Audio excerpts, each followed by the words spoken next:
For Section 2, Rational Functions and Graphs, Part 2.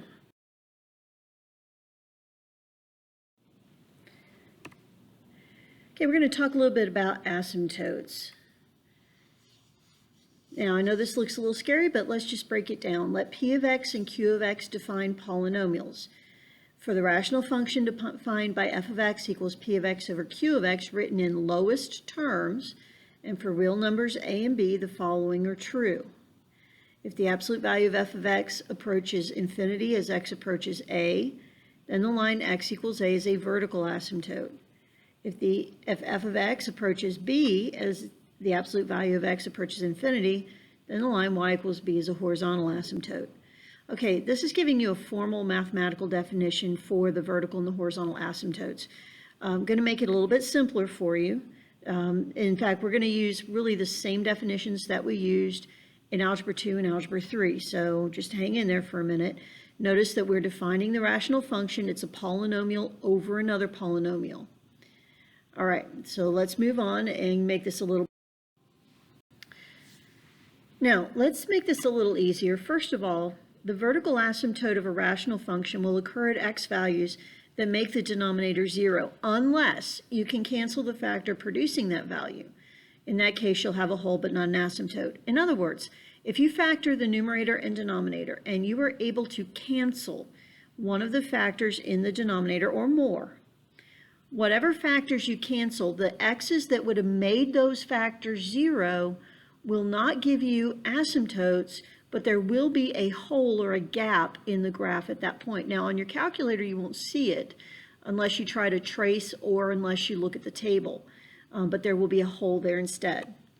Now, the horizontal asymptotes can be found by comparing the degrees of the numerator and denominator using this phrase, Bobo, Botan, eats DC. Now, if you had me for Algebra 2 or 3, we talked about this. We're going to go over what it means. First of all, what do we mean by degrees? Degrees refers to the highest power of a polynomial. So we're going to compare the highest power of the numerator to the highest power of the denominator.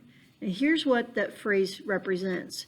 Bobo stands for bigger on bottom 0. Bigger on bottom. The bigger power, the bigger degree is on the bottom of the fraction, then y equals 0 is your horizontal asymptote. So that's Bobo. Botan, bigger on top, none. If the bigger degree is on the top, there is no horizontal asymptote. And then finally, eats DC. Eats stands for exponents are the same, and if that's the case, if the highest power on the top and the highest power on the bottom are the same, then what you're going to do is you're going to divide the coefficients. You're going to divide the numbers in front of the x's with those highest powers. And you'll get just a fraction, or it might even be a whole number, and that line, y equals that number, will be your horizontal asymptote. Asymptotes of this graph. I want you to pause this recording, give this a try, and then resume to see how you did. Okay, the vertical asymptotes. We set the denominator equal to 0, and we solve by factoring, and we get 1/2 and -1/3. So you're going to have vertical asymptotes at x equals 1/2 and at x equals -3. Sorry, I think I said 1/3. I meant -3. The horizontal asymptote, all right, we ask ourselves, is this Bobo, Botan, or eats DC? The highest power on top is 1, x to the first. The highest power on the bottom is 2, x squared. So the bigger power is on the bottom, BOB, bigger on bottom, y equals 0 is our horizontal asymptote. Now try this one. Give the recording a pause, give it a try, and resume to check your answer.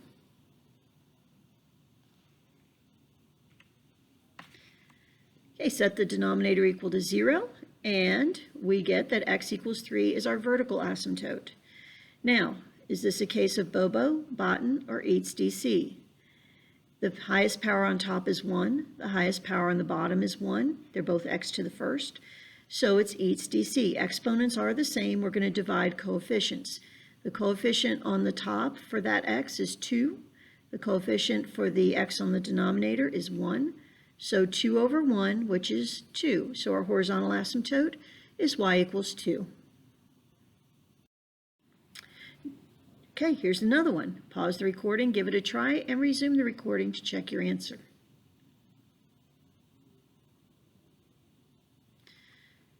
Okay, no surprise here. X minus 2 equals 0, so x equals 2 is our vertical asymptote. Our horizontal, this is a case of bigger on top. We have an x squared on the top and an x on the bottom. That means there is no horizontal asymptote. When there is no horizontal asymptote, there may be what is called an oblique or a slant asymptote. Now, we only do this when we have a case of the bigger on top. Only when there is no horizontal asymptote do we do this. To find the oblique asymptote, if it exists, we divide the fraction. We're going to use synthetic or long division. The quotient without the remainder gives us our oblique asymptote. So for example, x squared plus 1 over x minus 2.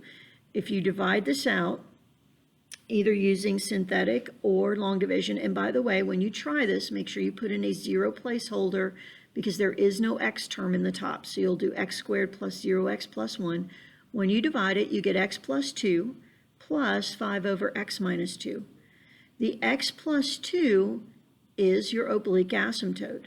So there's going to be an asymptote at the line of y equals x plus 2. And this will be a slanted line that the graph will get really close to.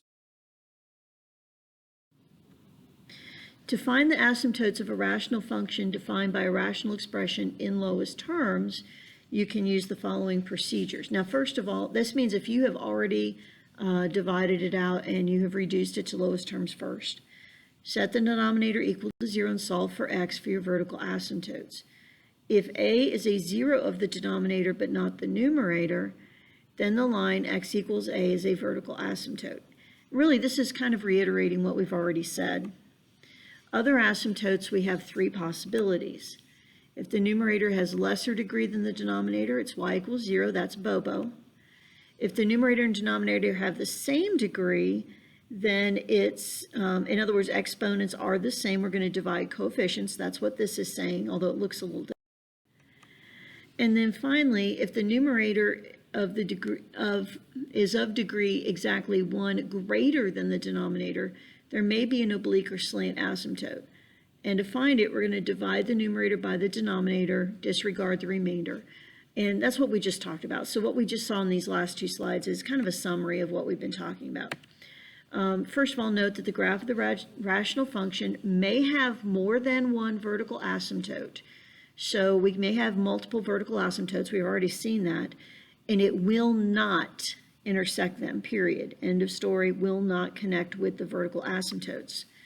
The graph of a rational function may have only one other non-vertical asymptote, and it might intersect it. In other words, it will either have horizontal or slant, but it will only have one of these, no more. One of one or the other, not both and not more than one. And it's actually possible that it may intersect it. This does happen. And we'll talk about how to figure that out in a minute. Now, a comprehensive graph, remember that shows all the important parts of a graph of a function. So what do you need for a rational function? Well, here's what you need for a comprehensive graph. All intercepts, both x and y. So if it connects with either axis, you must show that. The location of all asymptotes, horizontal, vertical, and or oblique. Any asymptotes, they need to be shown on the graph. We usually sketch them in with a dotted line because it kind of helps us when we're graphing. The point at which the graph intersects its non-vertical asymptote, if it does. So if the graph actually does hit that non-vertical asymptote, we need to show where it does. And we need enough of the graph to exhibit the correct end behavior. In other words, the part of the graph we're not showing should be the part that just continues on as we already see in the graph. There shouldn't be any weird surprises out there. We've gotten all the important parts in there. Okay, so let f of x equal p of x over q of x, define a rational expression in lowest terms. Here's how we're going to go about graphing it. Hang on. Find the domain in all vertical asymptotes. Okay, in other words, set the denominator equal to 0. Figure out what x values it's not allowed to be. Place those vertical asymptotes. Then you're going to find any horizontal or oblique asymptotes, and you're just going to sketch those in. Then you're going to find the y-intercepts, find the x-intercepts. Now keep in mind, it may not hit either axis. It may hit both. It just depends on the equation. Determine whether the graph will intersect the non-vertical asymptote. Okay, how we do this is we're going to take the function, the rational function, and set it equal to k, where y equals k is the horizontal asymptote.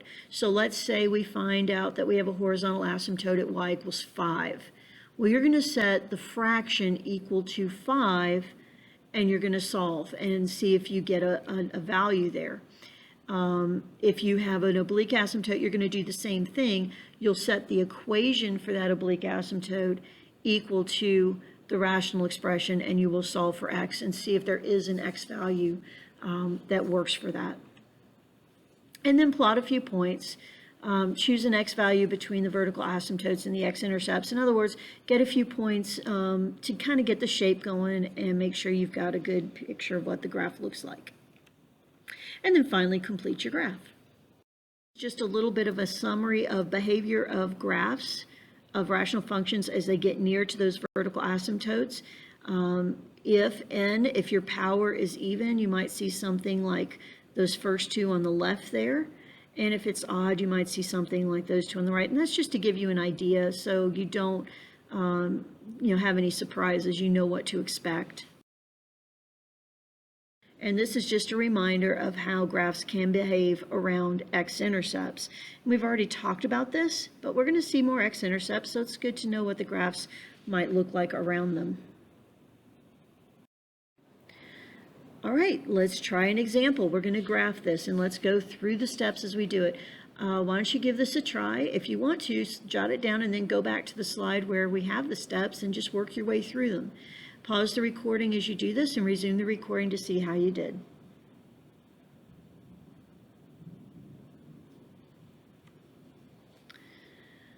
Okay, so step 1. The vertical asymptotes have an equations of x equals 1/2 and x equals -3, and the horizontal asymptote is the x-axis. Now again, how we know that? We set the denominator equal to 0 and we solve for x. You factor it and solve. And then we look and we ask ourselves, is this Bobo, Botten, or Eats DC? Here we have the bigger degree on the bottom, so this is Bobo, which means y equals 0 is our horizontal asymptote, which is also the x-axis. Step 2, we want to find the x-intercepts. Where is it going to cross the x-axis? Now, to find the x-intercept, you just take and really all you have to do is set the top equal to 0 and solve. So for vertical asymptote, you set the denominator equal to 0 and solve. For x-intercept, you set the top equal to 0 and solve. And we get x equals -1. Then to find the y-intercept, we're going to put in 0 for x and solve. And we do that and we get -1/3. So it crosses the y-axis at -1/3.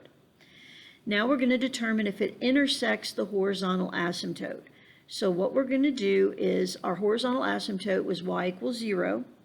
We're going to set that equal to the rational equation, equal to the function, and we're going to solve. And the horizontal asymptote is the x-axis.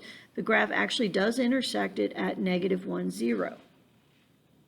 Some points, and we're going to determine to kind of help us with the shape. And we're going to use our calculator too to help us with that.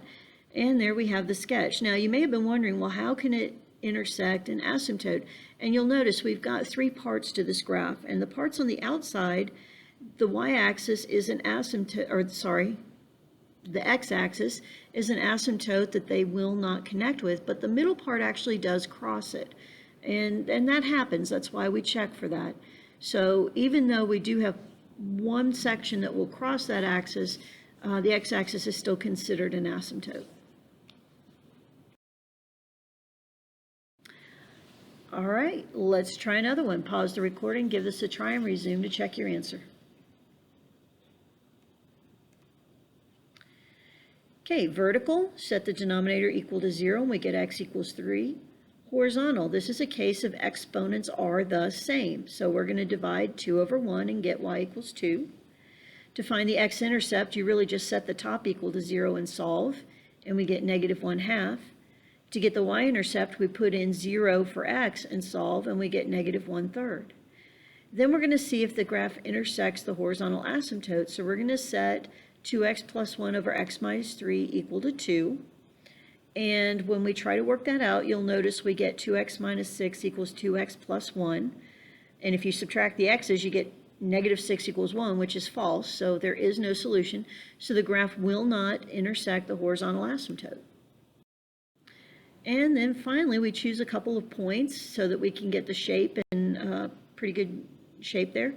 And you have it graphed by hand and then on the graphing calculator.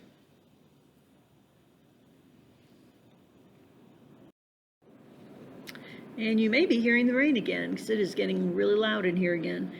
All right, next example, we're going to graph x squared plus 1 over x minus 2. Pause the recording, give it a try, and then resume the recording to check your answer.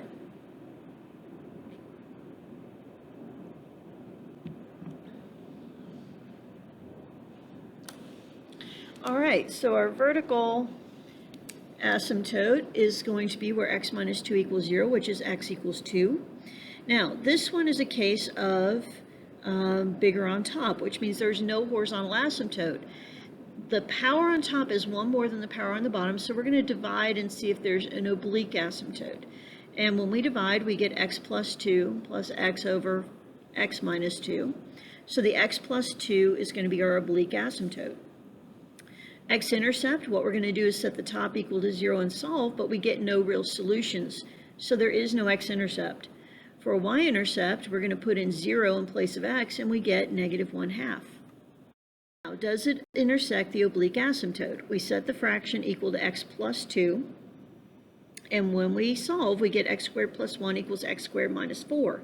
Again, if you subtract x squared from both sides, you get 1 equals -4, which means there is no solution.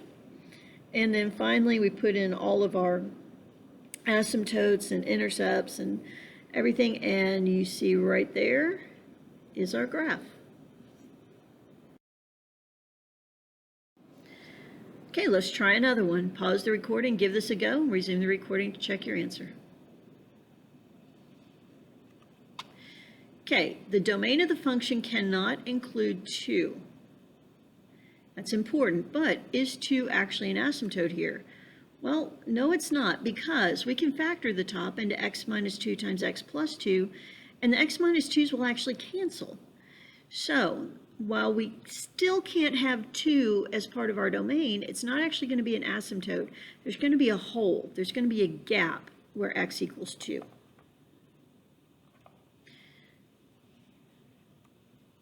So here we go.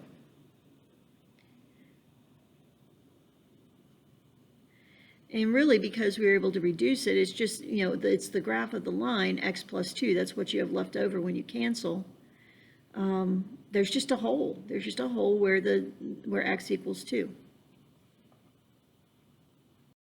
All right, the rest of this is extra practice, so why don't you give it a go, pause the recording while you're trying it, resume the recording to check your answers, and do this for the remainder of the recording.